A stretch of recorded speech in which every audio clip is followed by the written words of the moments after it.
అందరికీ praise the lord. ఈ సమయంలో దేవుని వాక్యం మనకు ఈ విధంగా సెలవిస్తుంది. యోహాను 7:38 వ్రాయబడి ఉంది, యెహోవా వాక్యము నీ ఆత్మకు జీవజలము అని.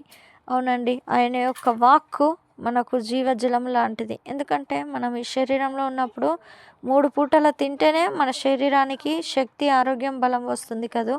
అదేవిధంగా మన శరీరం లోపల ఉన్న ఆత్మకి కూడా మనం ఆహారం పెట్టాలి. ఆ ఆహారం ఏంటి అంటే ఆ యొక్క బైబిల్, ఆ యొక్క దేవుడి వాక్కు. అది మనము నెమరవేస్తూ ఉండాలి, అది మనం చదువుతూ ఉండాలి.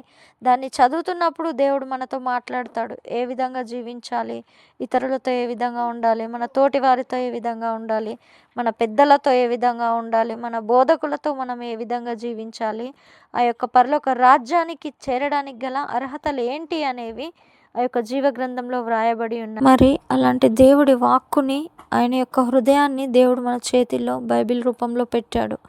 మరి ఆ యొక్క బైబిల్ని ప్రతిదినం చదువుతున్నామా, లేదా పక్కన పెట్టేసి ఓన్లీ ఆదివారం రోజు ప్రభు దినాన, ఆ యొక్క పునరుత్థాన దినాన మందిరానికి వెళ్ళేటప్పుడు మాత్రమే దాన్ని మోస్తూ వెళ్తున్నామా? ఒక్కసారి ఆలోచించండి. ఇక నుండైనా ప్రభు వాక్యాన్ని ధ్యానించమని ఈ సమయంలో ఆ యొక్క దేవుడు మనకు సెలవిస్తున్నాడు.